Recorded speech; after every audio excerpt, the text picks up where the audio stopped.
तो साफ हो गया है कि कार धमाका करने वाला कोई और नहीं बल्कि उमर नबी ही था। डीएनए की जांच के बाद उसके शव की भी शिनाख्त हो गई।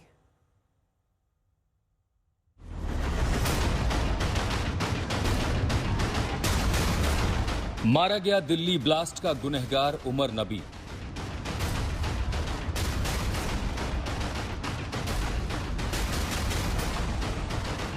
डीएनए टेस्ट से हो गई उमर के मारे जाने की पुष्टि। जैसा समझा जा रहा था बिल्कुल वैसा ही हुआ। सोमवार की शाम 6:52 पर दिल्ली के लाल किले के पास जिस कार में धमाका हुआ उसमें कार के साथ साथ आतंकी डॉक्टर उमर नबी के भी परखच्चे उड़ गए। डीएनए रिपोर्ट से आतंकी उमर के मारे जाने की पुष्टि हुई है। ब्लास्ट के बाद सुरक्षा एजेंसियों ने उमर की मां का डीएनए सैंपल लिया था। देर रात इसका नतीजा भी आ गया कि कार में धमाके के साथ ही उमर भी मारा गया। उमर के परिवार के लिए यकीन करना मुश्किल हो रहा है कि जिस शख्स पर घर चलाने की जिम्मेदारी थी वो दिल्ली को दहलाने की साजिश में मारा गया। मुझे तो यकीन नहीं हो रहा है। हम वो कहते हैं ना, आसमान से गिर पड़े। तो आपको भी शौक लगा? कोई इंडिकेशन कभी थी कि ऐसा कुछ कर रहे थे? नहीं। वैसे तो तमाम सीसीटीवी फुटेज से साफ हो चुका था कि धमाके वाली सफेद रंग की i20 कार को उमर ही चला रहा था। उसकी कार रूट को लेकर लगातार नए खुलासे हो रहे हैं। आज तक को मिली नई जानकारी के मुताबिक फरीदाबाद मॉड्यूल की धरपकड़ के बाद डॉक्टर उमर नबी फरीदाबाद से फरार होकर मेवात होते हुए फिरोजपुर झिरका पहुंचा। फिर वो वापस दिल्ली मुंबई एक्सप्रेसवे से दिल्ली की तरफ आ रहा था। उसने एक्सप्रेसवे पर ही एक ढाबे पर रात गुजारी। पूरी रात उमर कार में ही सोया। इसके बाद वो दिल्ली मुंबई एक्सप्रेसवे से होते हुए फरीदाबाद होकर दिल्ली के बदरपुर बॉर्डर से घुसा। उमर दिल्ली मुंबई एक्सप्रेसवे पर सीसीटीवी कैमरों में कैद हुआ था। दिल्ली में दाखिल होने के बाद वो मयूर विहार और कनॉट प्लेस में देखा गया। फिर वो तुर्कमान गेट स्थित फैज़े इलाही मस्जिद पहुंचा। यहां करीब 10 से 15 मिनट गुजारने के बाद उमर सोमवार शाम 3:19 पर सुनहरी मस्जिद की पार्किंग में दाखिल होता नजर आया। ये बताया जा रहा है कि कुल 2:30 बजे 10 तारीख को, जिस दिन वो ब्लास्ट करता है, पहले वो इसी फैज़े इलाही मस्जिद में आता है। कुल 10 से 15 मिनट का समय वो यहाँ बिताता है और उसके बाद वो गाड़ी घुमा के सुनहरी बाग मस्जिद की जो पार्किंग लॉट है, जो T5 पार्किंग लॉट है, वहीं पे पहुंच जाता है। इसके बाद क्या हुआ वो इन तस्वीरों में आप देख सकते हैं।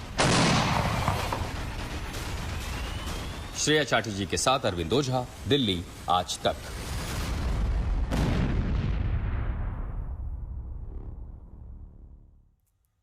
और इस बीच इसी मामले से जुड़ी बड़ी खबर आपको बता दें, आतंकी उमर का हैंडलर जो था उसका नाम सामने आ रहा है। आतंकी उमर के हैंडलर का नाम सामने आया है। उकासा उसका नाम बताया जा रहा है, जिससे लगातार इंस्ट्रक्शन ले रहा था आतंकी उमर नबी। तो दिल्ली ब्लास्ट से जुड़ी साजिश पर लगातार खुलासे हो रहे हैं। इसमें नया नाम सामने आया है उकासा का, जो कि उमर का हैंडलर बताया जा रहा है। लगातार उमर उसी के संपर्क में था। उस हैंडलर की लोकेशन अंकारा बताई जा रही है। जांच एजेंसी को शक है कि उकासा नाम ना होकर कोड वर्ड भी हो सकता है, क्योंकि अरबी में इसका अर्थ होता है मकड़ी। आतंकी उकासा से सेशन ऐप के जरिए उमर नबी संपर्क में था। जितेंद्र बहादुर सिंह मेरे सहयोगी जुड़ गए हैं तमाम जानकारी के साथ। जितेंद्र, इस बात की कितनी संभावना है कि उकासा नाम दरअसल एक कोड वर्ड हो, और ये जो लोकेशन है क्या ये पुख्ता है, अंकारा ही लोकेशन है? देखिए नेहा, इसमें 2-3 बड़े खुलासे हो रहे हैं, क्योंकि जो टेलीग्राम ग्रुप बना रखा था उसका जो एडमिन था वो उकासा था। और इसके बारे में जांच एजेंसियों को ये पता चला है कि उकासा पाकिस्तान का जैश-ए मोहम्मद का हैंडलर है, जो कि फेक डॉक्टर के नाम से इस तरीके का उसने टेलीग्राम ऐप बना रखा था। और सूत्र ये भी बताते हैं कि उमर नबी जो है, इसके साथ साथ डॉक्टर मुजम्मिल, ये दोनों जब तुर्की की यात्रा 2022 में